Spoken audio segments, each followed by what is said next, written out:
할렐루야. 예. 12월 4일 주일 예배 하나님 앞에 드리도록 하겠습니다.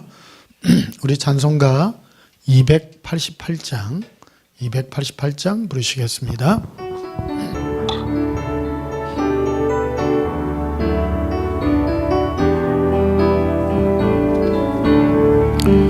예수를 나의 구주 삼고 성령과 피로써 거듭나니 이 세상에서 내 영혼이 하늘의 영광 누리도다. 이것이 나의 간정이요 이것이 나의 찬송일세. 나 사는 동안 끊임없이 구주를 찬송하리로다. 온전히 주께 맡긴 내 영 사랑의 함성을 듣는 중에 천사들 왕래하는 것과 하늘의 영광 보리로다. 이것이 나의 간정이요 이것이 나의 찬송일세. 나 사는 동안 끊임없이 구주를 찬송하리로다. 주 안에 기쁨 누림으로 마음의 풍랑이 잔잔하니 세상과 나는 간 곳 없고 구속한 주만 보이도다. 이것이 나의 간정이요 이것이 나의 찬송일세. 나 사는 동안 끊임없이 구주를 찬송하리로다. 289장 부르시겠습니다.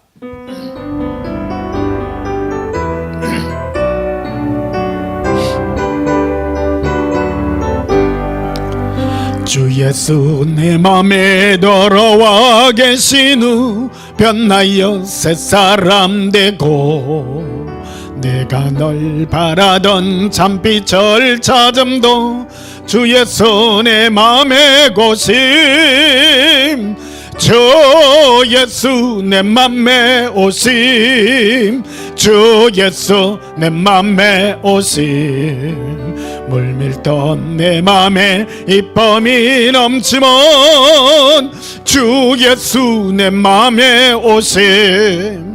주 예수 내 맘에 들어와 계신 후 망령된 행실을 끊고 머리털보다도 더 많던 내 죄가 눈보다 더 희어졌네.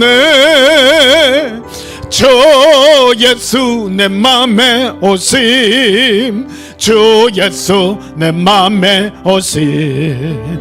물밀던 내 맘에 기쁨이 넘치면 주 예수 내 맘에 오심.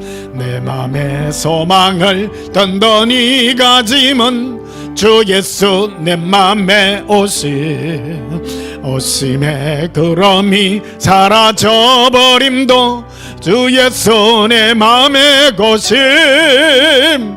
주 예수 내 맘에 오심. 주 예수 내 맘에 오심. 물밀던 내 맘에 기쁨이 넘치면 주 예수 내 맘에 오심. 사망의 엄침한 골짜기 가다가 빨간빛 홀현이 비쳐 저 멀리 하늘 문환하게 보김도 주 예수 내 맘에 고심. 주 예수 내 맘에 오심. 주 예수 내 맘에 오심. 물밀던 내 맘에 기쁨이 넘치면 주 예수 내 맘의 곳임. 내가 저 전성에 올라가 살기는 주 예수 내 맘에 오심. 전성에 올라가 주님을 뵈리니 그 기쁨 비길 데가 없네. 주 예수 내 맘에 오심. 주 예수 내 맘에 오심. 물밀던 내 맘에 기쁨이 넘치면 주 예수 내 맘에 오심. 295장 부르시겠습니다.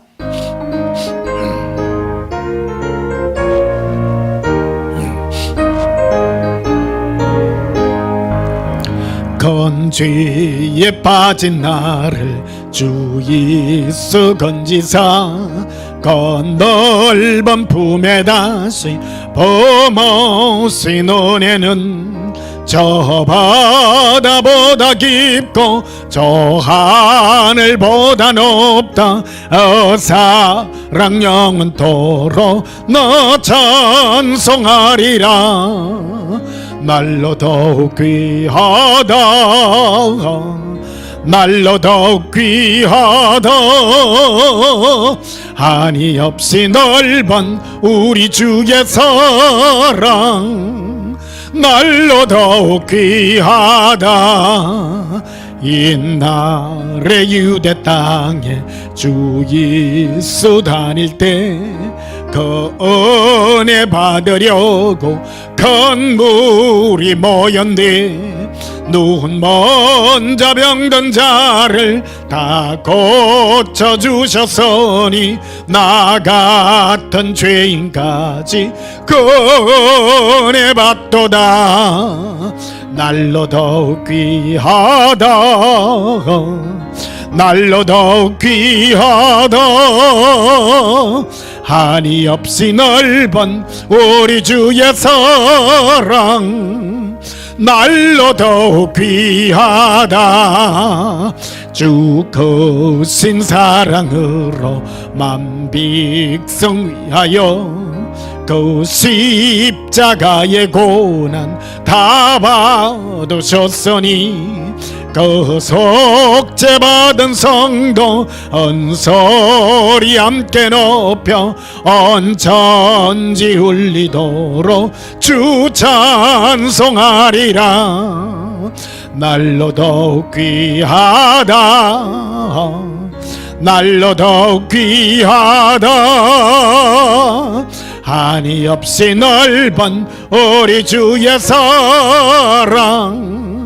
날로 더욱 귀하다.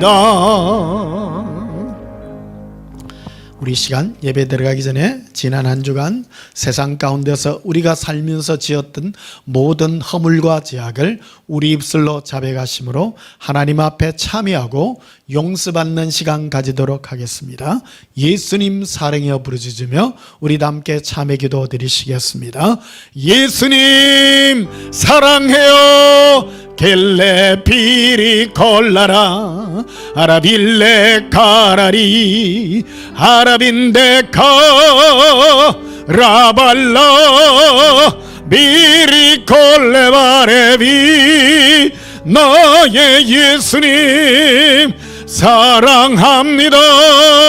리발라바 카라라 아라발라비레 아라반다 카라비. 사랑의 예수님 감사합니다. 우리를 영한 사랑의 속죄로 우리 모든 죄를 깨끗게 하여 주시고 오늘도 예수님의 품에 품으사 우리를 영원한 안식의 은혜로 이끌어 주시니 감사합니다. 우리 모든 허물과 죄악을 이 시간 자백하오니 우리의 마음에 먹었던 모든 더러운 것들을 깨끗게 하여 주시옵소서. 입술의 범죄함과 마음에 품었던 것들, 생각의 모든 더러운 것들을 깨끗하게 하시고 주의 사랑의 은혜로 용서해 주시옵소서. 예수님 이름으로 기원하옵나이다. 아멘. 예배 찬송 428장 부르시겠습니다.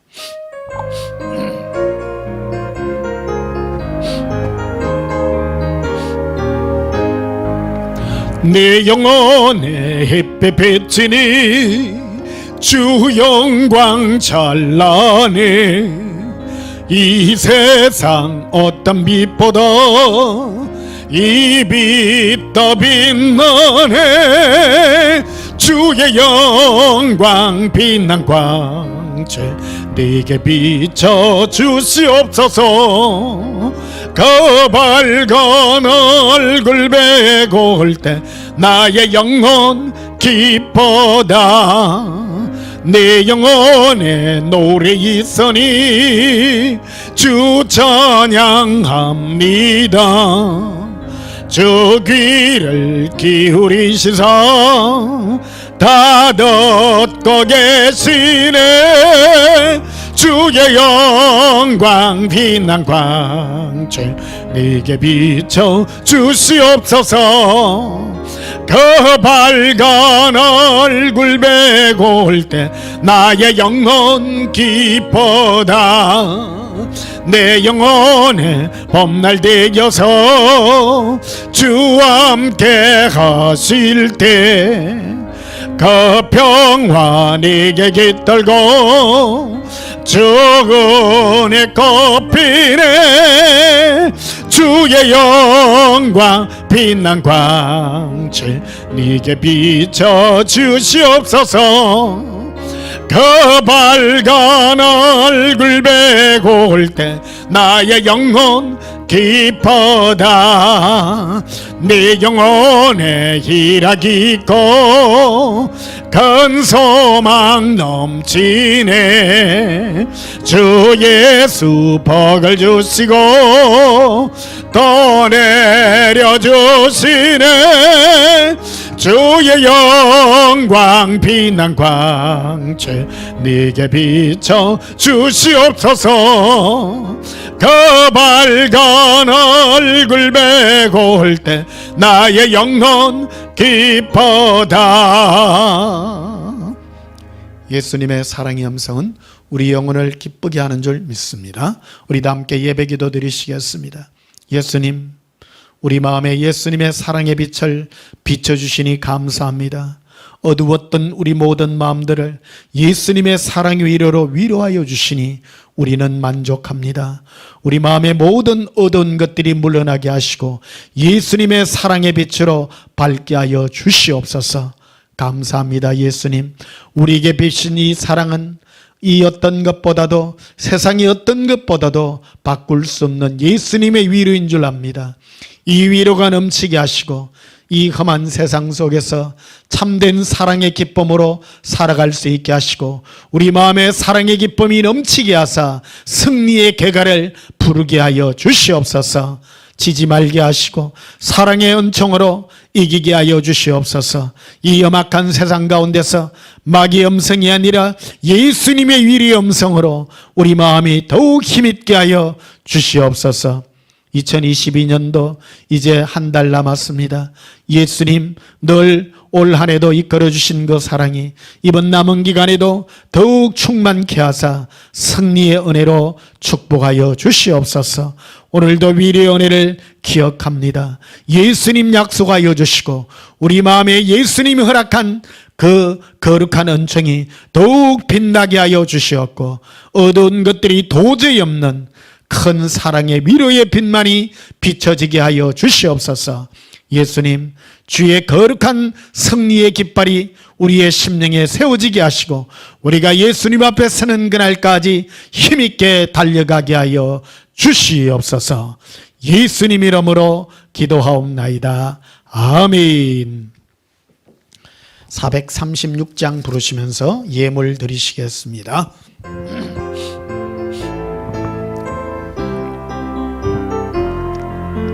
나 이제 주님의 새 생명 얻은 몸 옛것은 지나고 새 사람이로다.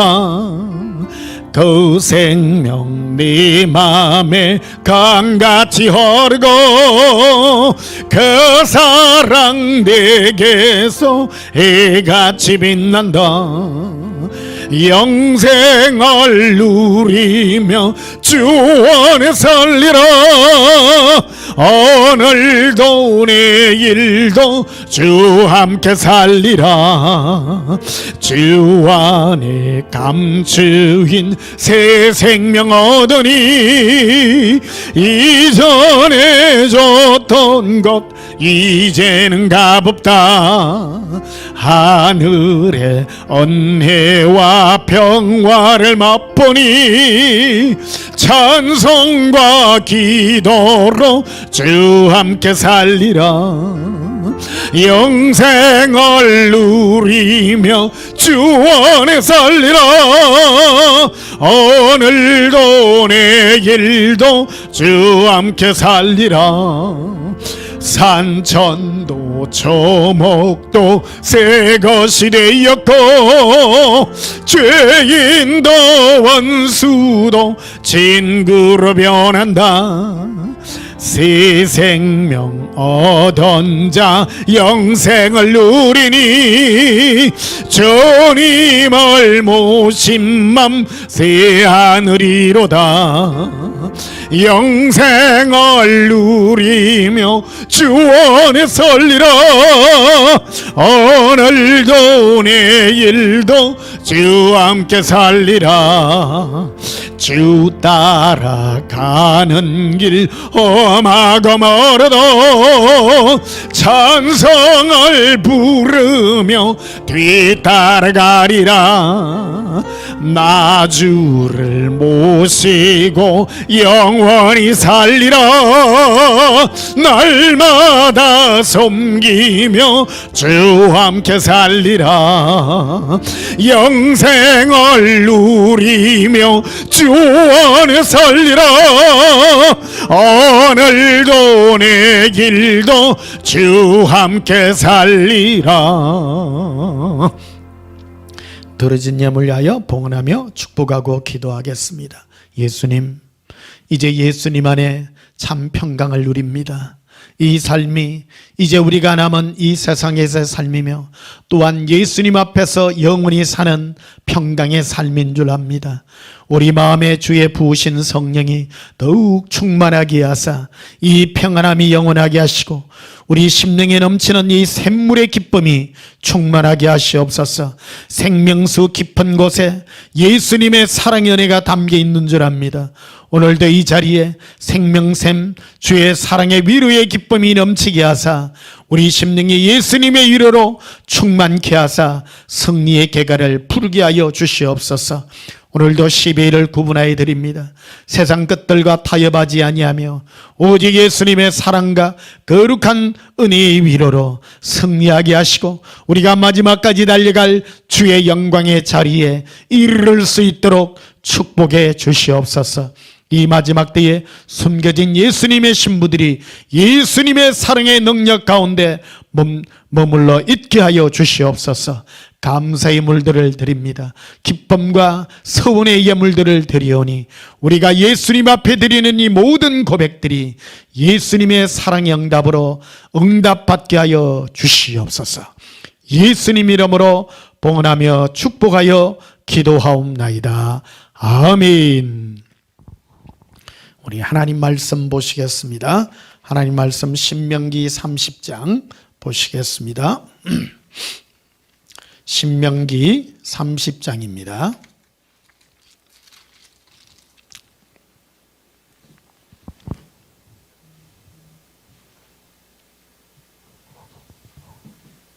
신명기 30장 19절 한 절만 보시겠습니다.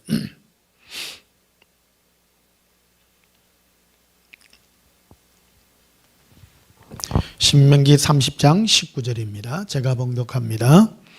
내가 오늘 하늘과 땅을 불러 너희에게 정글을 삼노라.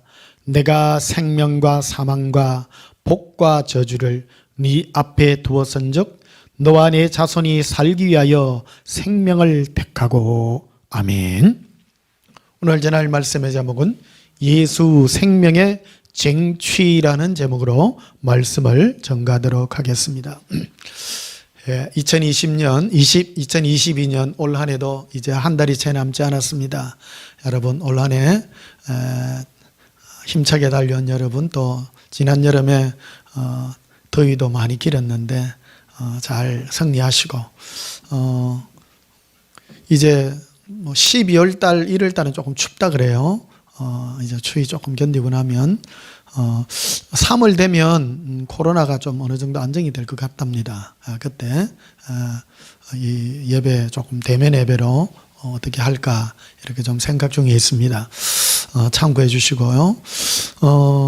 어쨌든 지금 좀 위험하니까 조금 여러분 코로나 조심하시고요. 그래 해주시면 감사하겠습니다. 예수님은 우리에게 자유의지라는 것을 주셨습니다.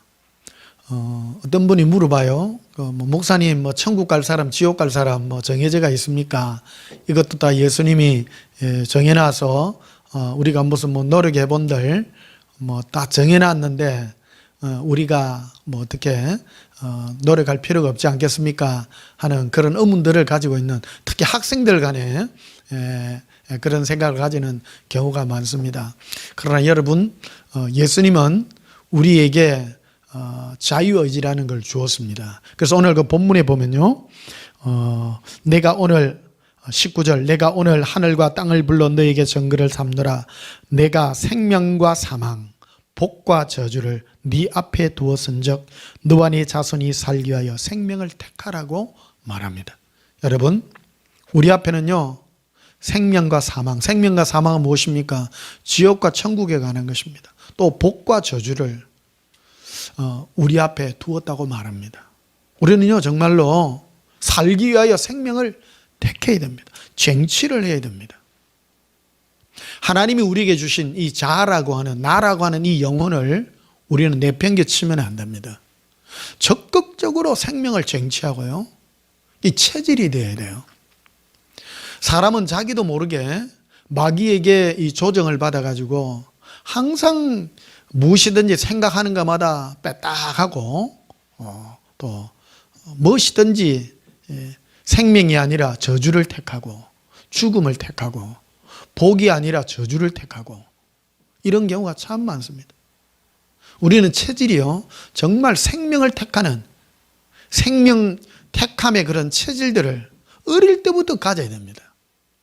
어릴 때부터 가져야 돼요. 그래서 이것은 어디로부터 오느냐면요, 사랑을 많이 받아야 돼요. 사랑을 받아야 돼요. 그래서 한편으로 보면 착각하고 사는 그런 것들이 너무나도 중요합니다. 어릴 때부터 상처를 많이 받은 사람, 그래서 어떤 분들은 그래요. 아이고, 목사님은 어릴 때부터 부모님 사랑을 많이 받아가지고, 좋겠습니다. 그러니까 우리는 부모님 사랑을 못 받아가지고, 속이 이렇고 그럽니다. 여러분, 다 어떤 환경이 있다 할지라도 지금부터 우리는 생명을 택해야 됩니다. 이 세상에는요, 다 고만고만해요. 고만고만해요. 제일 좋은 게요, 여러분, 착각같이 사는 게 참 좋습니다. 남들이요, 아무리 뭐라 하더라도 저 사람은 나를 미워할 거야, 그런 생각을 가져볼 필요가 없습니다. 가질 필요가 없습니다. 남들이 뒤에서 누구는 뭐렇다 하고 누구는 뭐라 하더라 안 좋은 얘기해도 그거 들을 필요가 없습니다. 그리고요, 사람들의 무슨 이런저런 얘기 아무 안 중요합니다. 안 중요합니다. 인간은요, 그래서 가장 지혜로운 게 예수님만 나를 좋아하면 됩니다 하는 그런 적극적인 마음들을 가져야 됩니다. 그리고 사람들을 대할 때요, 너무 또 막무가내로 가도 안 돼요. 사람들을 대할 때는요, 친절하고 자비롭고 풍성하고 이런 것들을 대해야 됩니다. 그런다고 사람이 너무 오버해가지고 다가가가지고 과잉 친절을 한다든지 그럴 필요는 없습니다. 사람도요, 어떤 내가 오버되게 되면 힘든 거예요. 감당 못할 어떤 그런 짐들을 지어서는 안 됩니다. 우리는 아주 가벼운 짐을 지고 가야 된다고 말씀드렸잖아요. 여러분, 항상 제가 길거리 동행할 때 예수님이 보여준 조그마한 강아지 노란 배낭 메고 이렇게 지나가는 거 이렇게 보여주셨잖아요. 그게 우리가 지고 갈 짐이라는 겁니다. 우리의 짐은요, 무거운 짐이 아니에요. 내 혼자 지고 가는 그 짐들인데, 그 노란 그 가방 안에는 뭐가 들었습니까? 그거는 예수님을 기뻐하는, 예수님을 사랑하는 그 즐거움의 짐들만을 우리에게 주셨다는 것입니다. 이 짐은요, 적극적으로 우리가 쟁취해야 될 그런 짐들이라는 것을 우리가 알아야 되는 것입니다. 저도 인생을 좀 살아봤잖아요.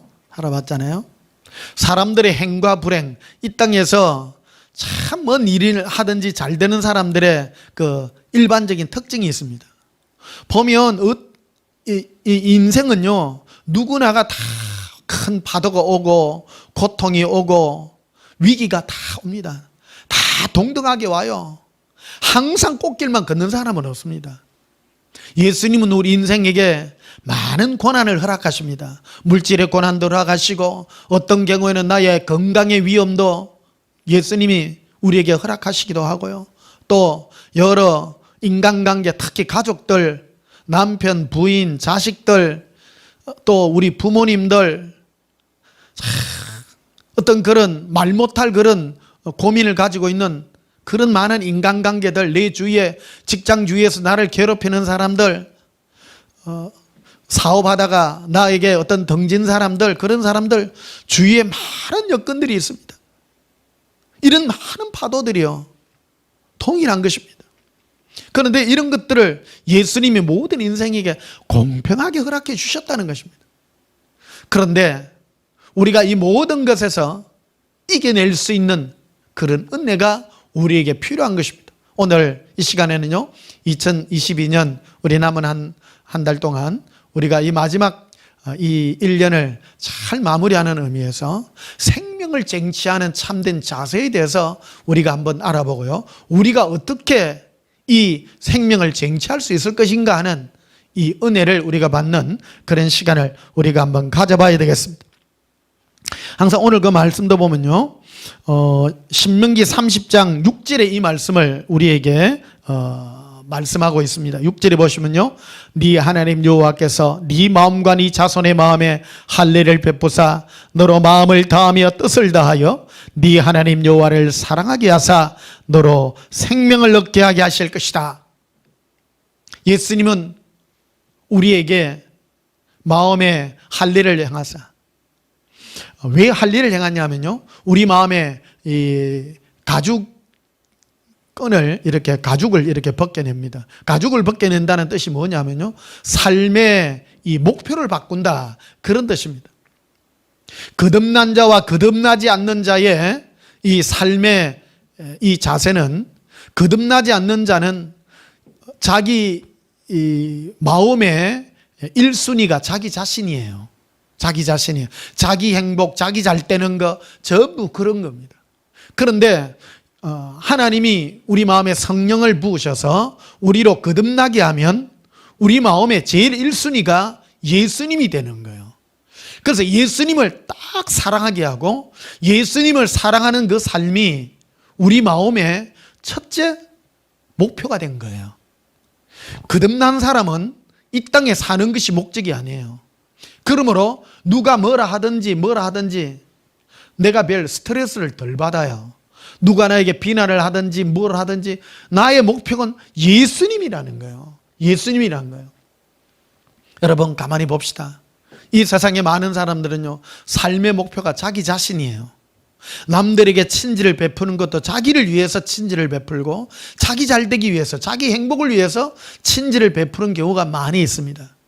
그러나 하나님은 우리에게 성령님을 부어주셔서 우리 마음에 예수님을 사랑하는 것이 인생의 목적이 되다 보니까 이 세상 어떤 것도 나에게 그렇게 많이 중요하지 않더라는 것입니다.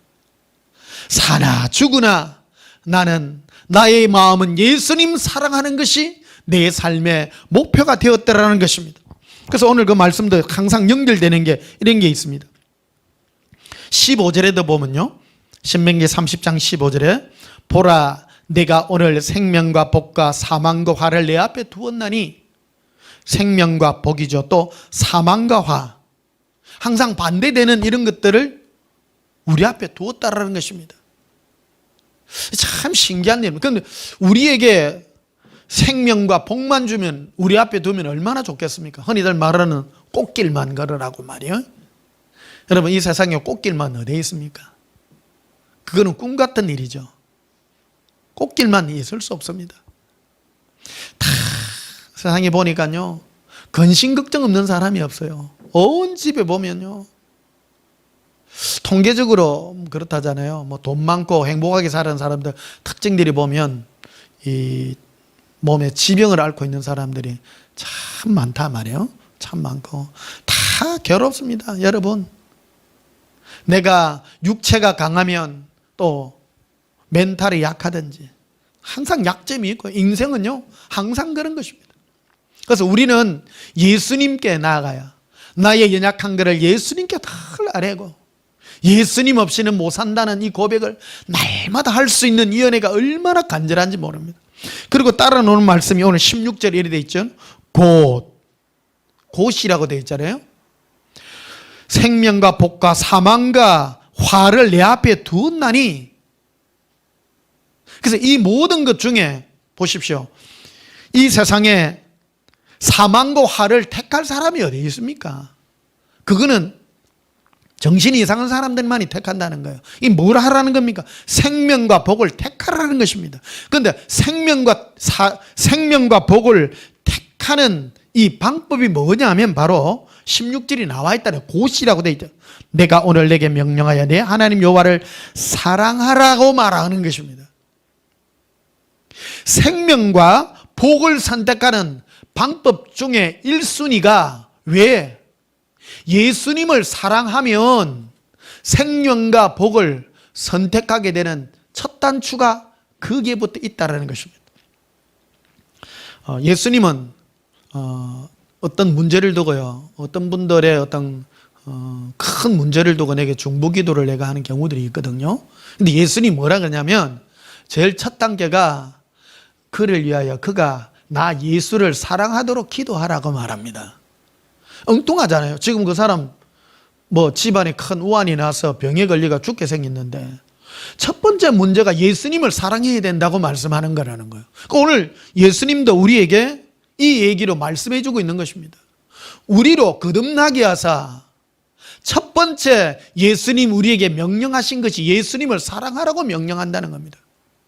인생의 첫째 목적이 예수님을 사랑한 거기 때문인 것입니다. 하나님은 이 땅에 인간이라는 존재를 영혼을 가지고 없고 영원히 사는 이 영혼을 소유한 인간을 창조해 주셨습니다. 인간을 창조하신 첫 번째 목적이 뭐냐면 예수님을 위하여 만들어 주신 그런 존재라는 것입니다. 그래서 인간에게 있어서 인간의 행과 불행과 생명과 이 사망은 예수님을 사랑하느냐 사랑하지 않느냐에 달려 있다고 예수님은 선포하고 있기 때문인 것입니다. 우리는 흔히 말하죠. 큰 병이 걸렸다든지 사업에 우환이 있다든지 괴로운 일이 있다든지 이런 일이 있으면 그 문제를 해결해 달라고 우리는 간곡히 기도하고 부탁하는 일들이 많습니다. 그러나 예수님은 우리에게 이 처방을 내려줄 때 예수님을 사랑하라는 겁니다. 오늘 본문을 보십시다. 15절에 보면요, 보라 내가 오늘 생명과 복과 사망과 화를 내 앞에 두었나니 곧. 이 무슨 말입니까? 생명과 복과 사망과 화를 해결할 수 있는, 생명과 복을 우리에게 주는 이 방법의 선택을 할 수 있는 첫 번째 목적이 예수님을 사랑하는 거라고 분명하게 말해주고 있다는 것입니다. 많은 분들은 그럽니다. 어떤 문제가 있으면 금식으로 기도하고 주여 이 문제를 해결해 주시옵소서, 이거 해 주시옵소서 말합니다. 그러나 하나님 입장에서는 그가 그 문제를 해결받아도 근본적인 문제가 해결되는 게 아니라는 것입니다. 인생의 문제는 끝이 없기 때문입니다.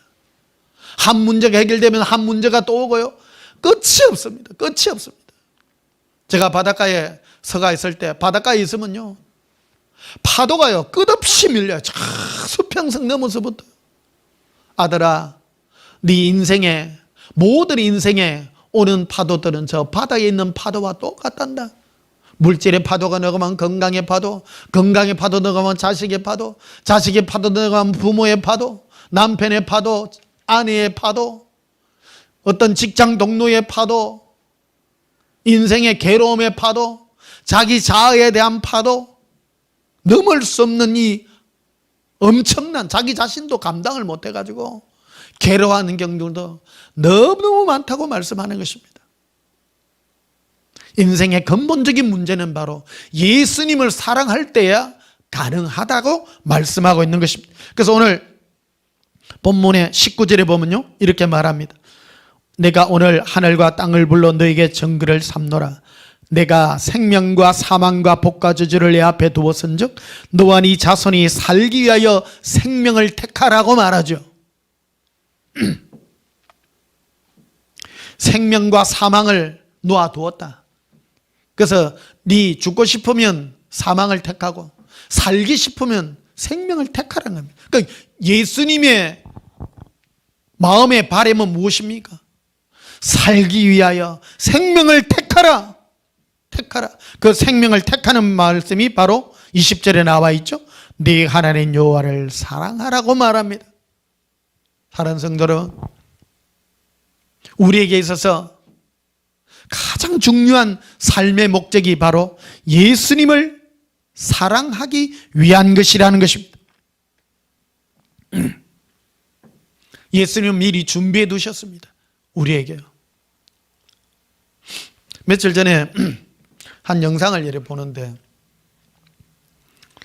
그 참치 캔 만드는 거를 이렇게 하더라고요. 참치 캔을 만드는데 저 가다랑어를 이렇게 팔뚝만한 가다랑어를 남태평양 이런 데서 냉동으로 가져와 가지고 그거를 이렇게 풀어 가지고 그 물에 넣어 가지고 한 너댓 시간을 이렇게 해동을 시켜 가지고 그거를 찜기에 넣어 가지고 머리 뼈하고 막 다 통으로 돼가 있는 거예요. 그거를 한 너댓 시간을 해동을 시키고 사람들이 그걸 또 배를 가르고 해가 1시간 동안 찌더라고요. 탁 찌니까 전부 머리 다 떨어져 나가고 뼈 다 추려내고 그리고 그 참치 한 마리에 그 참치는 이런 참치가 아니라 가다랑어더라고. 가다랑어. 이런 뭐 동원 참치, 뭐 사조 참치 이런 거 먹는 참치 있잖아요. 그거 만드는 공장이더라고.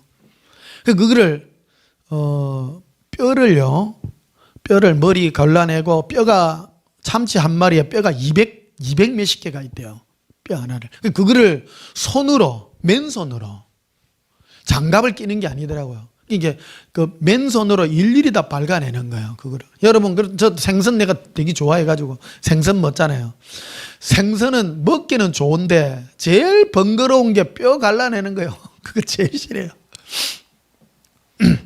우리 어릴 때 그 집에서 우리 엄마가 맨날 하는 말이 우리 집에 이제 큰형이 있잖아요. 큰형 보고 맨날 해산 소리가 저는 맨날 고기 주면 뼈 골르기 싫어가지고 고기 안 먹는다 하면서 생선 먹기 싫어한대.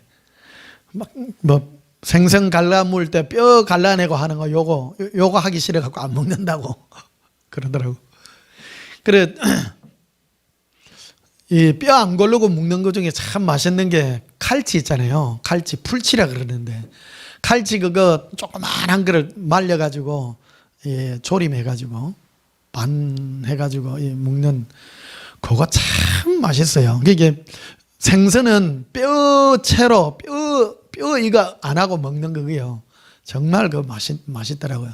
그리고 참치 만드는 공장에 갔더니 그 아줌마들이 수십 명이 그거를 해내는데요.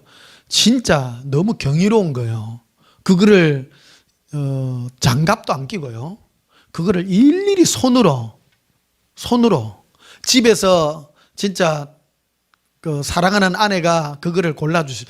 여러분 집에서 사랑하는 아내 보고 맨날 여보 당신 생선 골라가지고 살만 골라가 매일 내게 줘봐 그러면요 아마 그렇게 해줄 사람 이 세상에 아무도 없을 거예요. 어떤 연령인지는 모르지만은.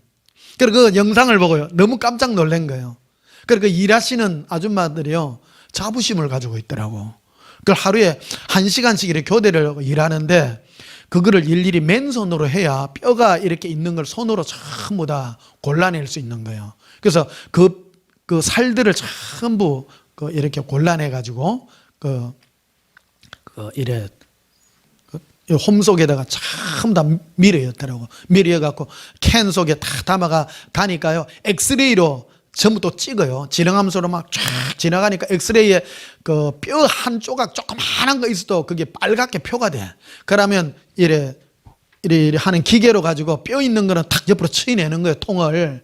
캔 있죠? 참치 캔 있잖아요. 그러면 그거를 또 딱 집어내 가지고 뼈 딱 골라내고, 그리고 빨간 살 있잖아요. 참치 안에 빨간 살은 냄새가 나서 못 먹는다는 거예요.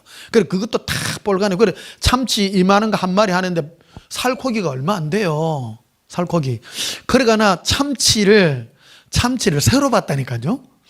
그래가지고 전에는 참치 있는 거 뭐 별로 뭐 김치찌개나 할 때 한 번씩 먹고 그랬는데, 집에 바로 당장 그래가지고 요즘 참치 캔에가 항상 매일 먹습니다. 그 감사한 거예요. 가치가 아니 누가 그래서 그 내 참치 캔 선전하려고 그런 거 아니에요.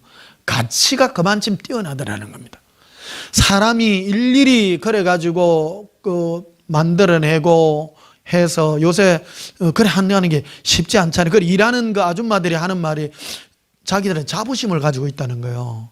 보니까 정말로 심혈을 기울이 가지고 직업이니까 일을 한다지만은 참 귀하다라고요. 그게 그러니까 야 이거 대단한 음식이다 진짜 이거 여러분 생선 뼈 볼간해 가지고 먹는 것 자체가요. 그 진짜 참 큰 노동이거든요. 큰 노동인데 그거를 아무리 직업이라 하지만 그거를 일일이 해가지고 담아가지고 여러 가지 소스 넣어가지고 먹는 것 자체가요. 야, 그래가 참치캔을 새로 봤다니까요. 이게 여러분 정말 그렇습니다. 우리가 살아가는 삶도 그렇습니다. 우리에게 주어진 이 삶이 얼마나 귀중하다는 거. 그래서 평상시에는 참치캔 그거 뭐 명절이나 뭐 선물이나 해주고 가격이 싸잖아요, 사실요. 그 비싼 선물 세트가 아니거든. 그러다 보니까 그거를 좀 하찮게 생각했는데 그 하찮은 게 아닌 거예요. 사실은 알고 보면 굉장히 귀중한 그런 거더라고. 그래서 어저께도 내 고추 참치 먹고 저서 식사 때마다 먹어. 집에 한 2개 있었어요. 그래 그거 먹는데 이야 얼마나 감사한지. 여러분 행복은 멀리 있는 게 아니에요. 우리에게도 예수님이 우리에게 준 거 있잖아요. 우리에게 주어지가 있는 이 삶이 얼마나 감사하다는 것을 깨달으셔야 된다는 겁니다. 나에게 주어져 있는 이 모든 여건들 이런 것들을요 귀히 볼 줄 알아야 된다는 거예요. 생명과 저주, 생명과 사망과 복과 저주를 우리 앞에 놓았잖아요. 예수님이 우리에게 너가 살기 위하여 생명을 택하라고 말하지 않습니까? 자, 창세기 4장을 한번 보십시다. 창세기 4장.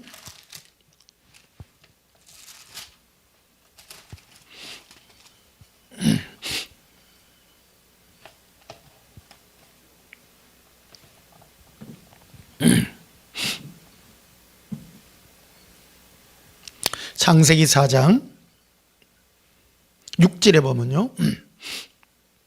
여호와께서 가인에게 이르시되 네가 분하여 하면 어찌 됨이며 안색이 변하면 어찌 됨이냐. 네가 선을 행하면 어찌 낯을 들지 못하겠느냐. 선을 행하지 아니하면 죄가 문에 엎드려 있느니라. 죄가 너를 원하나 너는 죄를 다스릴지니라.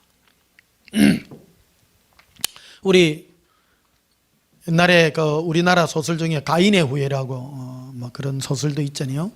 가인은 우리 인간은 모두 다 가인의 후예, 죄인의 후손들이라고 이렇게 말합니다. 아담과 하와가 이 선악과를 따먹고 난 다음에 선악을 아는 일에 하나님과 같이 하나가 되었다. 그 선과 악을 구별할 줄 아는 이런 어떤 능력이랄까?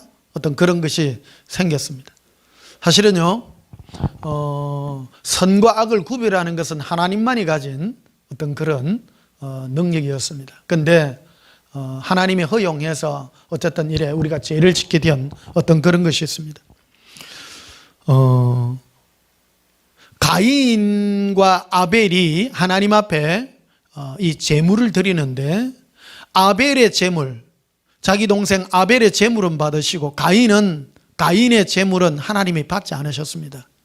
이게 하나님이 어떻게 허락해낸 하나님의 뜻대로 하는 아벨의 순종의 이 제물은 받으시고, 자기 마음대로 드리는, 자기 멋대로 드리는 이 가인의 제물은 하나님이 받지 않으신 거예요.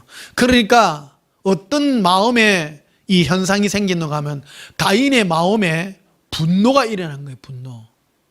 그래서 하나님은 이 가인의 이 얼굴을 바라보고, 6절에 보면 이리 돼 있죠. 5절에 보면 이리 돼 있죠. 가인과 그의 재물을 받지 아니하신지라 가인이 몹시 분하여 안색이 변했다. 여러분, 하나님 앞에 여러분 얼굴을 드리는 거거든요. 우리 오늘 예배 시간이잖아요. 따라합시다. 예배라는 것은 하나님 앞에 나의 마음을 드리는데 표정이요 참 잘 지어야 돼요. 예배 시간에 여러분 정말 은혜롭고 좋은 표정을 짓는 이게요, 하나님 앞에 복된 이런 심령의 자세라는 것을 여러분 잘 받으셔야 됩니다. 예수님 우리 얼굴을 보십니다. 근데 이 얼굴은 마음이 어떤 상태를 보느냐면요, 여러분 이 오늘 마음가짐을 잘 가지셔야 돼요. 일주일에 한 번씩 예배 드릴 때 우리 마음이 참 감사와 기쁨과 은혜가 넘치는 이런 마음을 가지게 되면 얼굴에요 감사와 기쁨이 넘칠 수밖에 없습니다. 그런데 하나님은 이 가인의 얼굴을 보신 거예요. 얼굴은 마음의 표현이거든요. 그런데 어떤 마음을 하나님이 보셨는가 하면요, 마음에 시기하는 마음을 가지고 있는 거예요. 자기 동생 아벨의 제물은 받으시고 나도 하나님 앞에 드렸는데 하나님이 내 거는 안 받으시네. 그래서 하나님 앞에 불편한 이 마음을 딱 가지고 있으니까 얼굴이 벌써 딱 그래 되는 거예요. 저는 목사로서요, 성도들 이렇게 봐오잖아요. 은혜 받으면 앞자리로 막 와가 생글생글 웃고요, 막 조금만 해도 하하하 이래 합니다. 근데요, 시험 들면요, 얼굴의 표정이 딱 굳어집니다. 노랗게 변합니다. 아니, 별말 안 했는데, 별거 아닌데. 뒤로 참 물러나고, 보면, 김집사 딱 보면, 박집사 뒤에 딱, 머리 뒤에 딱 숨어가지고, 눈을 안 맞춰, 눈을. 희한합니다. 그러다가 나중에는 교회 기둥 뒤에 딱 숨었다가, 은혜 떨어지니까 교회 안 나와요. 이거 철칙입니다. 이거요 굉장히 신기한 겁니다. 굉장히 신기합니다.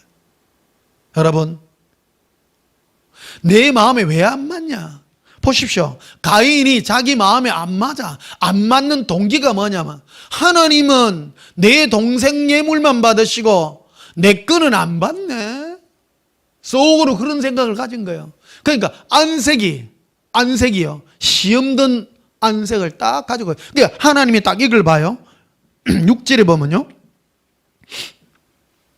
여호와께서 가인에게 이르되 네가 분하여 함은 어찌 됨이며 안색이 변함은 어찌 됨이냐.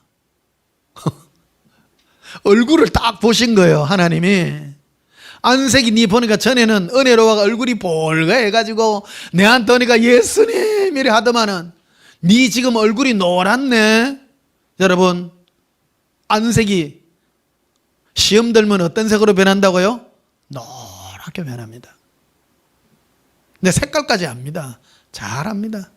시험 들면요 탁 싸늘해지거든요. 이거 굉장히 리얼한 겁니다. 리얼한 겁니다.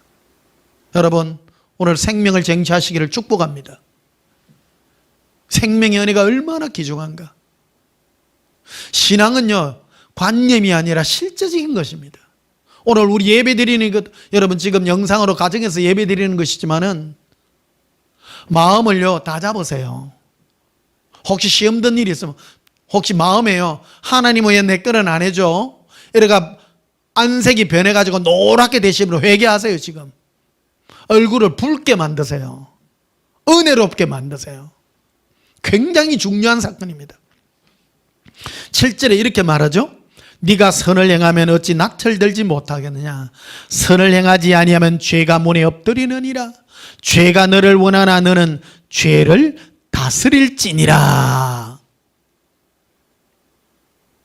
죄라는 게 무엇입니까? 죄는 마귀의 유혹이요, 마귀의 참소가 죄입니다. 죄는요 원래 마귀로부터 온 거예요. 마귀로부터 왔는데 내가 그 마귀의 음성을 듣고 내가 동화가 되어서 마귀가 시키는 대로 하나님 앞에 시기하는 마음, 질투하는 마음, 그리고 사랑받지 못하여 자기가 이렇게 침륜에 빠지는 이런 마음을 가질 때 그때부터 내가 저주를 받게 된다 이 말입니다. 그래서 이런 얘기들을 듣고도 이 가인은 마음을 고치지 않은 겁니다. 이거요 보통 힘든 일이 아닙니다. 사람은요 시험 들면 예수님이 친히 얘기를 해도 안 들어요. 안 들어. 가인이 사람이 어떨 때 가장 분노하느냐면 왜 나를 무시하냐? 여러분 이 누구보다 하나님은 저 사람보다 나를 안 사랑하네 이라면요 이게 마귀는 이 음성으로 달려들거든요. 예수님은 누구를 덜 사랑하고 누구를 안 사랑하고 그런 게 없습니다. 동일하게 사랑합니다. 다 동일하게 사랑하는데 내가 예수님을 사랑하는 내한테 달려있는 거예요. 그래서 내가 쟁취를 해야 돼요. 쟁취를 해야 돼요. 근데 마귀는 이걸 거꾸로 생각합니다. 거꾸로 생각합니다. 아니에요. 하나님은 누구나 다 사랑합니다. 지금도 지옥에 가가 있는 사람들도 보고요. 내가 내일 사랑하였노라 말합니다.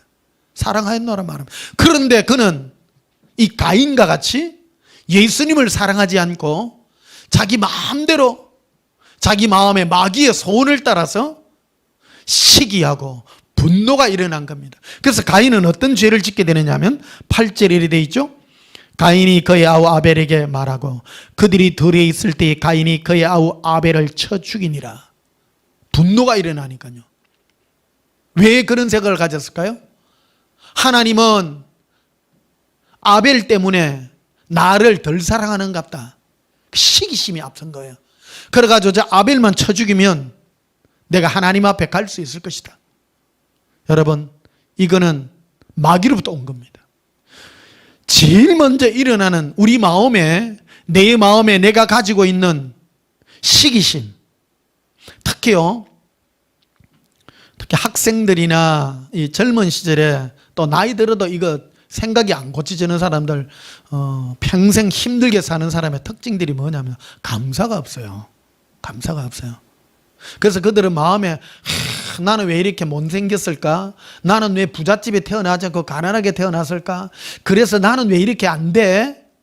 안 돼. 그 빽딱한 마음이 안에 꽉 자리 잡는 거예요.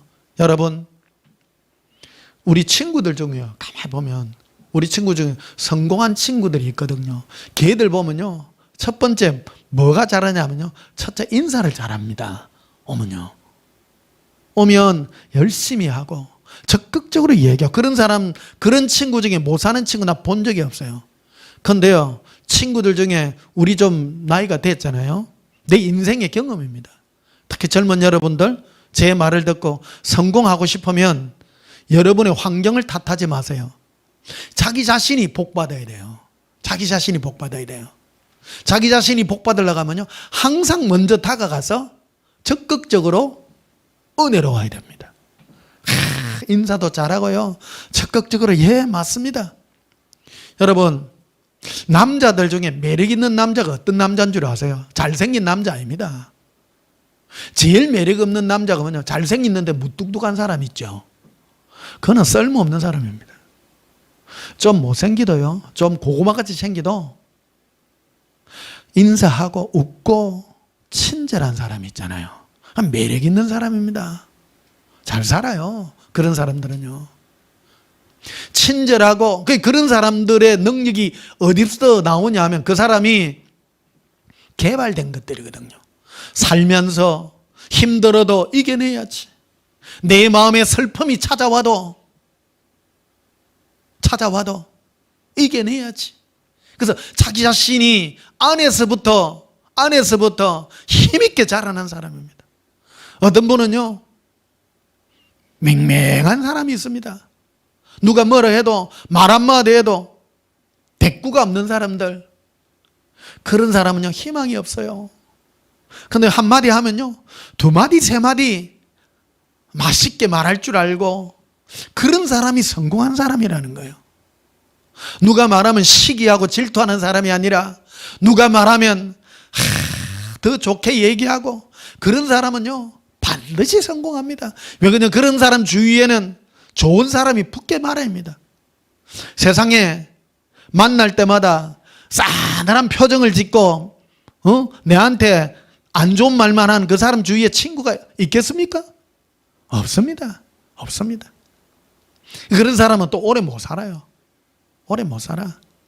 친절하고 상냥하고 그런 친구들은요 오래 삽니다. 오래 살고 병도 안 걸려요. 일반적인 얘기입니다.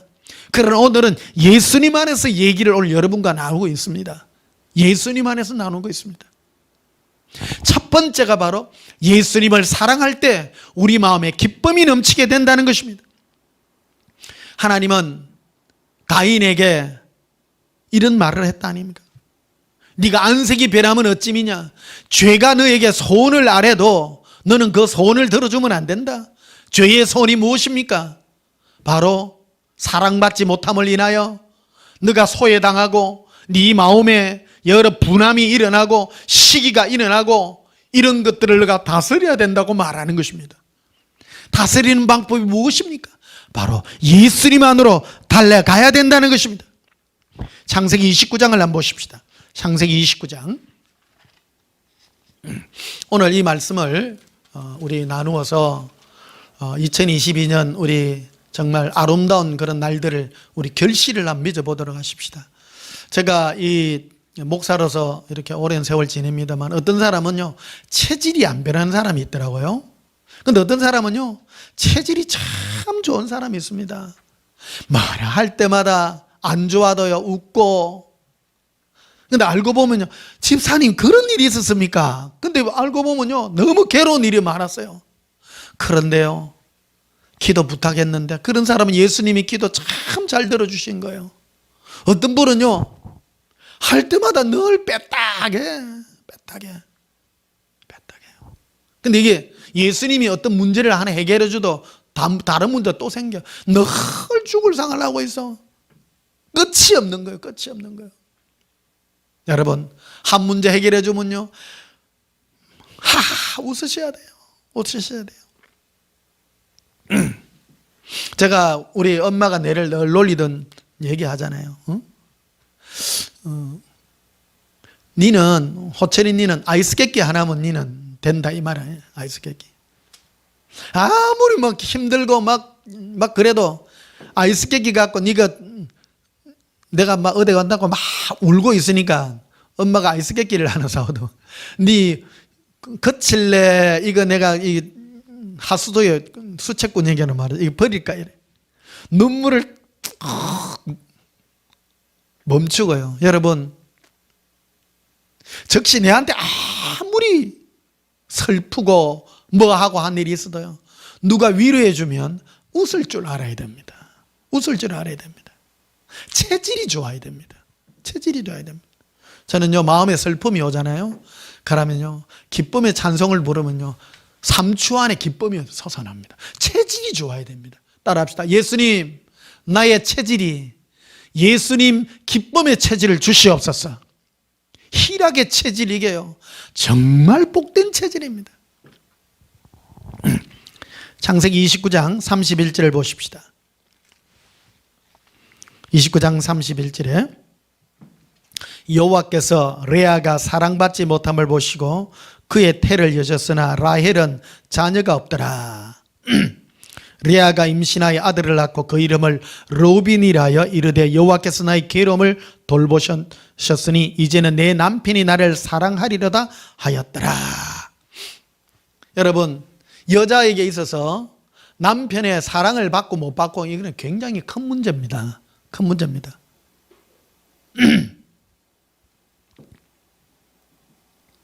야곱은 알다시피 아내가 4명이 있잖아요. 그래서 언니 레아가 조금 인물이 동생 라헬보다 조금 못했던가 봐요. 그러니까 하여튼 어쨌든 그래요. 이 야곱이 라헬을 더 좋아했던가 봐. 그러니까 이 마음에 이 안 좋은 그런 감정을 가지고 있다 보니까 하나님이 이 레아가 사랑받지 못한 저 남편의 사랑을 얘기합니다. 사랑받지 못함을 보시고 태아의 그의 레아의 태를 여셨다고 이렇게 말합니다. 근데 라헬은 자녀가 없었더라. 레아가 아들을 낳고 그 이름을 로빈이라 하여 이르되 여호와께서 나의 괴로움을 돌보셨으니 이제는 네 남편이 나를 사랑하리라 했다. 여러분, 전적으로 이 인간관계에 대한 문제로 지금 기록해 놓고 있다는 이 말입니다. 이거 우리 신앙생활하는 데 있어서 이런 문제들이 어찌 보면 굉장히 직면되어 있는 그런 현실이 아닐까 이렇게 생각이 되어진다는 것입니다. 레아가 아들을 낳아가 주니까 남편이 아들을 낳은 그 부인을 사랑해 줄 것이라고 그는 생각을 했다는 것입니다. 또 33절에 보면 그가 다시 임신해 아들을 낳고 이르되 여호와께서 내가 사랑받지 못함을 들으셨으므로 내게 이 아들도 주셨도다 하고 그의 이름을 시몬이라 했다. 34절에 보면 또 그랬죠. 아들을 낳고 또 남편이 나와 또 연합할 것이다. 35절에 보면 그가 또 임신하여 아들을 낳고 이르되 내가 이제는 이라고 말합니다. 이제는 여호와를 찬송하리로다. 바뀌었죠, 여러분. 처방이 무엇입니까? 그래서 여러분 알다시피 예수님은 바로 유다의 후손으로 오십니다. 유다의 후손으로 오십니다. 신앙의 핵심적인, 그래서 인생에 어떤 남편에게 사랑을 받고 그런 게 안 중요하다는 것을 이 창세기부터 우리에게 말해주고 있는 것입니다. 레아가 초월한 사람이 된 거예요. 오늘 이 말씀을 할 때는 금방 초월되지는 않으셨을 겁니다. 그러나 빨리 바꾸면 복된 은혜가, 영적인 복된 은혜가 우리에게 임하게 된다 이 말입니다. 인간일수록 내가 당연히 사랑받아야 되는데 내 남편이 나를 사랑하지 못함을 보고 내가 마음에 괴로움이 있을 때 내 기도를 하면 하나님이 들어주시기도 한다는 겁니다. 이거는 그 당시에는 어째 보면 농경사였기 때문에, 농경 목축사였기 때문에 굉장히 단순한 그런 삶이었습니다. 이 레아가 괴로워서 자기 남편이 자기 동생 라헬을 더 사랑하는 걸 보고 얼마나 상처를 받았겠습니까? 그래서 하나님 앞에 기도하고 했더니 아들을 계속 주는데 몇 번 낳다 보니까 이거 아무것도 아니라는 거예요. 그래서 레아가 이제 바뀐 거예요. 목표가 바뀐 거예요. 남편이 나를 사랑하든 안 사랑하든 안 중요하다라고 바뀐 거예요. 이제는 내가 예수님을 찬양하고 예수님을 사랑하는 자가 되었다. 이런 은혜가 임할 때에 이름을 유다라고 지었다라는 것입니다. 찬송하리라. 이제 내가 예수님만 찬송하리라.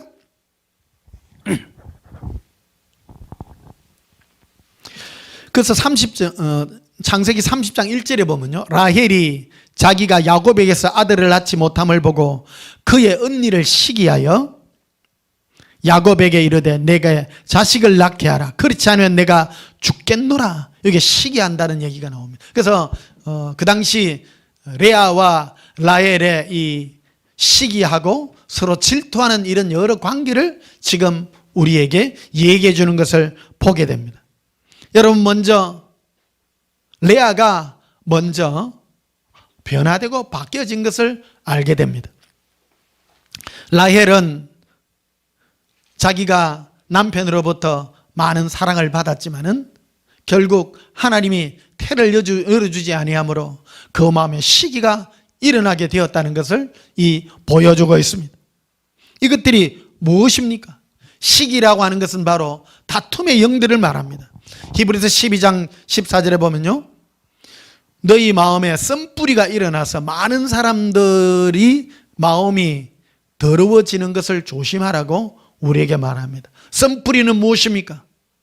내가 어떤 사람이나 또 하나님께, 예수님께 사랑받지 못하여 내 마음에 쓴뿌리가 일어나는 그런 것들이라는 것입니다.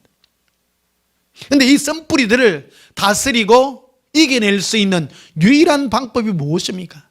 그것은 바로 예수님의 사랑 가운데 머무를 수 있는 그런 은혜라고 우리에게 말하고 있는 것입니다. 자, 우리 요한복음 21장을 한번 봅시다. 마지막으로.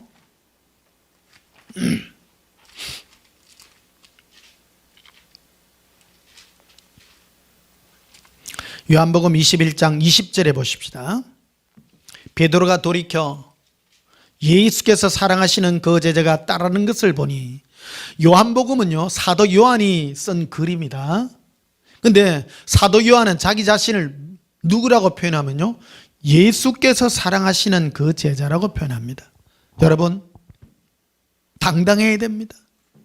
오늘 여러분들에게 비결을 나누고자 합니다. 사랑을 받으려고 그러면요, 다른 사람 아무 필요 없어요. 예수님은 나를 사랑한다는 확신을 가지셔야 됩니다. 여러분 보십시다. 어떤 사람이 나를 아무리 사랑하고 안 사랑하고를 떠나서요, 예수님하고 나와의 관계만 설정이 되면 됩니다. 아까 레아 말씀드렸잖아요. 레아가 자기 신랑이 자기 동생 라헬만 사랑하는 걸 보고 자꾸 그게 매몰될 때는요, 변화가 없습니다. 아무리 10명 20명 낳아도 변화가 없어요. 깨닫는 거죠. 아들 아무리 낳아줘봐야 우리 남편은요 결코 안 변한다는 거예요. 여러분 인생 살아보십시오.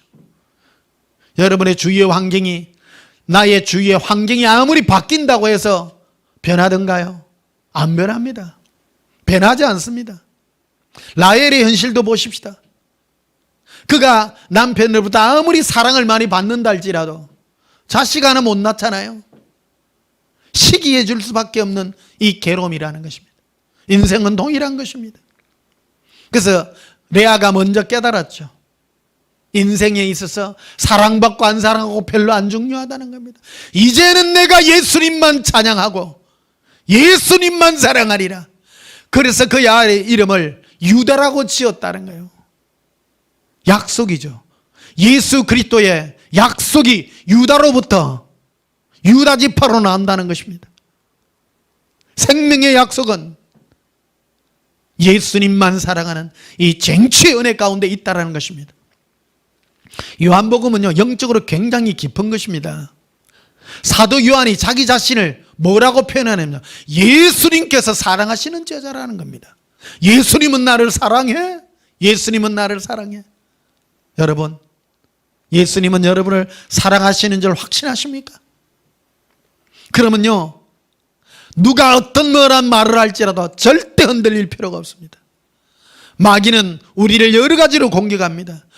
인생은요 완벽하지 않습니다. 사람은요 다 불편한 점이 있고 약점이 있고, 마귀는요 인간의 그 약점을 들어서 공격을 합니다. 완벽한 사람이라고 또 공격을 하기도 합니다. 흔들릴 필요가 없습니다. 그래, 나는 약점이 많아. 나는 못난 것도 많아. 나는 힘들게 살아. 그러나 예수님만 나를 알아주면 나는 만족하리라. 만족하리라. 이 길이 바로 생명의 정치인 것입니다. 여러분, 이는 굉장한 노하우입니다. 20절에 와봐요.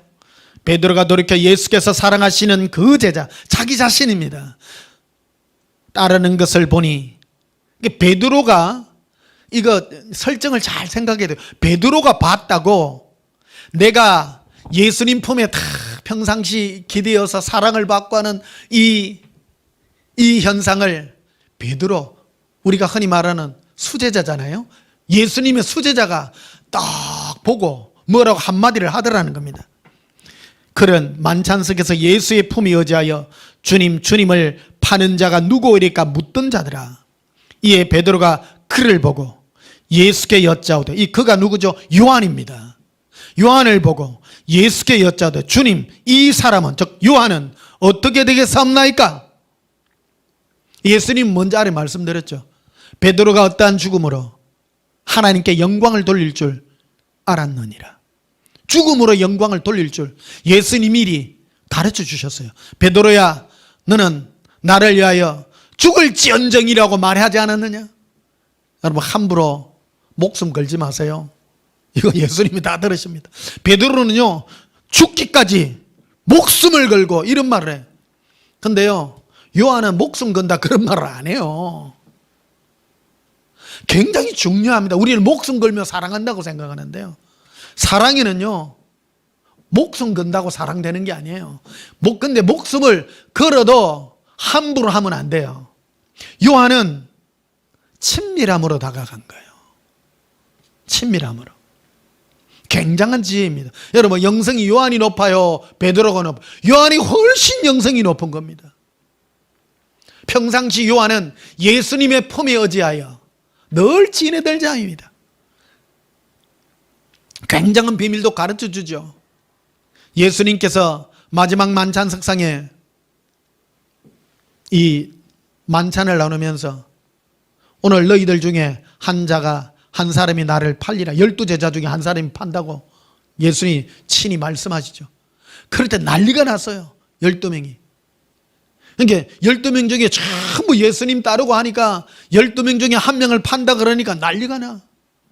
그러니까 그 당시 예수님 품에 의지하여 누워 반쯤, 그쪽에서는 식사를 반쯤 누워서 식사를 하거든요. 몇 시간을 누워가 떡 먹고 고기도 떠 먹고 포도주도 한잔 먹고 말하고 막 그 친교 시간인 거예요. 그게. 그래 말하는데 그런 말씀 중에 심각한 얘기를 한 거예요. 너희들 중에 오늘 밤에 나를 팔 자가 있느니라. 예수님이 공개적으로 말씀을 해요. 그러니까 난리가 났어요. 근데 건너편에 앉아있던 베드로가 예수님께 직접 못 묻고 요한에게, 품이 의지하고 있는 요한에게 눈짓으로, 눈짓 물어보라고, 눈짓 물어봐, 눈짓으로 말해요. 그러니까 품에 탁 의지하고 있던 요한이 예수님께, 예수님 누가 팝니까? 이렇게 물어보니까 예수님이 다른 사람에게는 안 가르쳐주고 요한에게만 딱 가르쳐주는 거예요. 뭐라냐면, 이들 중에 지금 떡그릇에 손을 넣는 자가 나를 팔 것이다. 딱 그 말이에요. 근데 요한은 가만히 보니까, 요한만 들었거든요. 보니까 가룟 유다가 떡그릇에 손을 딱 넣어요. 그걸 딱 떼먹는 거예요. 요한은 알아요. 요한만 알아요. 이게 다른 제자, 수제자인 베드로도 몰라요. 왜 요한에게만 가르쳐 주었냐 말이에요. 이 엄청난 비밀들이 그 안에 숨겨져 있는. 그래서 여러분 알다시피 요한복음과 요한 1, 2, 3서, 요한계시록은 전부 영적인 얘기들로 기록이 되어 있습니다. 영적으로 굉장히 깊습니다. 사랑의 깊이만큼 깊은 것입니다. 그래서 21절에 보면 이리 되어 있죠. 이에 베드로가 그를 보고 예수께 여짜오되, 주님, 이 사람은 어떻게 되겠사옵나이까? 즉 요한은 어찌 됩니까? 평상시 예수님이 요한을 굉장히 아끼는 줄 너무너무 잘 알았거든요. 나는 어떻게 죽을 것을 예수님이 미리 말씀 다 해줘서 알겠는데, 저 요한은 예수님 어떻게 됩니까? 그 물은 거를 요한이 다 한 거를 나중에 이 글로서 표현해 놓은 거예요. 22절에 보면요, 예수께서 이르시되 내가 올 때까지 그를 머물게 하고자 할지라도 네게 무슨 상관이냐, 너는 나를 따르라 하시더라. 신기하잖아요. 아니, 베드로는 공개적으로 죽는다고 다 얘기 안 해놓고, 요한은요, 죽이든지 살리든지, 내가 올 때까지 살려둔다 할지라도 네하고 무슨 상관이냐. 여러분, 열받아요 안 받아요? 한편 생각하면 엄청난 은혜인 겁니다, 이게. 근데 이 은혜는 누구로부터 온 겁니까? 바로 자신감입니다. 이 사도 요한의 자신감입니다. 이게 바로 오직 예수님만 사랑하는, 오늘 신명기에 나와 있던 그 말씀과 같이 내가 생명과 사망, 복과 저주를 네 앞에 두었으니 너는 살기 위하여 생명을 택하라. 그 생명을 택하는 가장 귀한 방법은 예수님을 사랑하는데, 예수님을 사랑하는 가장 큰 방법은 예수님이 나를 사랑한다는 이 엄청난 은혜가 나에게 있게 될 때 마귀가 절대 나를 공격 못하는 것입니다. 마귀는요, 항상 공격할 때 너가, 하나님은 너를 사랑하지 않아, 예수님은 너를 버렸어 하는 이 여러 마음의 괴로움과 고통을 주기 때문입니다. 특히 마귀가 언제 공격을 하면 내가 죄를 지었을 때, 괴로울 때, 내가 낙심하고 있을 때 마귀가 와가 그런 공격을 막 해야 됩니다. 그러면 여러분 당장 일어나십시오. 예수님은 나를 사랑하신다. 예수님은 나를 엄청난 지옥에서 구원하시고 지금도 사랑하셔. 당당하게 예수님께 나아가셨어. 마귀의 모든 참소를 이기시기를 축복합니다. 여러분 보십시오. 죄를 다스려야 됩니다. 내 마음에 여러 가지 시기심이 일어날 때 그 시기심에 여러분이 붙들려서 그것에 붙들려 간다면 여러분은 지는 것입니다. 이기는 방법은 무엇입니까? 예수님은 나를 결코 놓지 않으시는 분이다. 저는 항상 하는 기도가 있습니다. 예수님, 저는 예수님을 놓을지라도 예수님 절대 놓지 마세요. 그러나 나는 절대 놓지도 않겠습니다. 고백합시다. 예수님, 끝까지 붙잡아 주세요. 예수님, 사랑해요. 여러분, 예수님과 아름다운 사랑의 친밀을 위하여 끝까지 생명을 쟁취하시는 저와 여러분의 삶이 되시기를 예수님 이름으로 축복합니다. 우리 찬송가 535장 부르시겠습니다.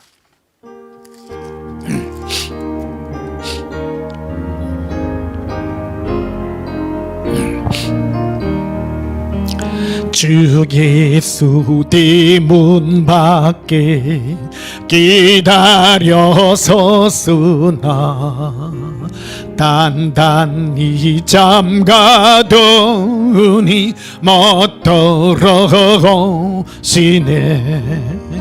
나 주를 믿노라고 그 이름 부르거나 문 밖에 세워두거니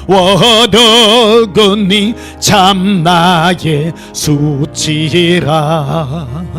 문 두드리는 손은 못 박힌 손이요 똑같이 멸류가는 그 기마 둘런디 이처럼 기다리심 참 사랑이로구나.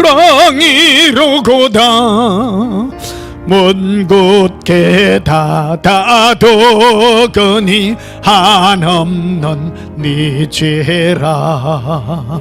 주 예수 간곡하게 권하는 말씀이 네 죄로 죽은 나를 너 박대할 소냐.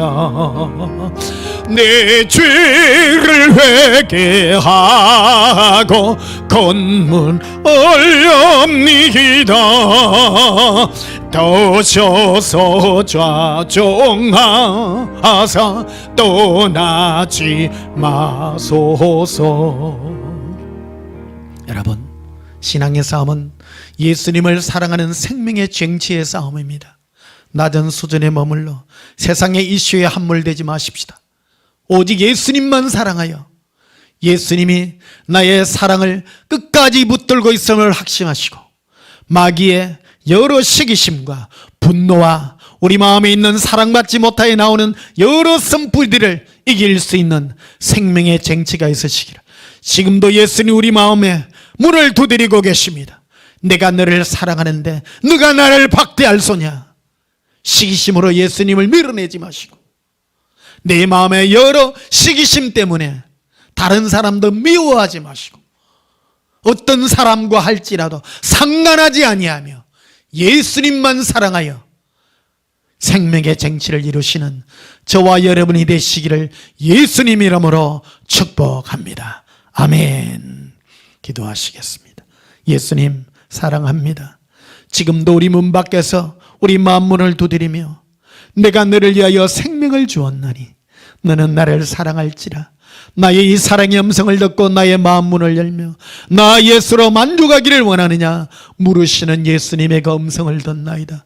주 예수여, 우리의 마음문을 엽니다. 받으시고 우리가 끝까지 예수님을 사랑하여 예수님의 사랑의 손길을 잡고자 하오니 주 예수여 붙잡아 주시옵소서. 예수님 이름으로 기도하옵나이다. 아멘. 지금은 우리 주 예수 그리스도의 크신 은혜와 하나님 우리 아버지의 만극하신 사랑과 성령님의 위로 감동 충만 역사하심이 예수님을 사랑하여 끝까지 사랑에 붙잡으로 생명의 쟁취를 원하는 주의 사랑하는 신부들의 심령 위에 지금부터 영원토록 함께 있을지어다. 아멘. 예수님 사랑해요. 주 예수 대문 밖에 기다려 서서나 단단히 잠가더니 못 들어오시네. 나 주를 믿노라고 그 기름 부르거나 문 밖에 세워두니 한없는 수치라. 란다 바라빌레 코라 암바라바 키리레 엠브라 발라 비리 코라 암발라 비레리 엠브라발레 바카라 엔디리 킬리비로 엔다바라 빌레비리 곤다바라바레 아반데레 코빌레바 에레 콘다발레라 하라비리 콜레라 리빌라바 칼라바레라 리빈 칼라바레리 나의 예수님 사랑합니다. 에렌데레 빌레비 아발라바 아발라바레 에라비 에라비 에라발레 리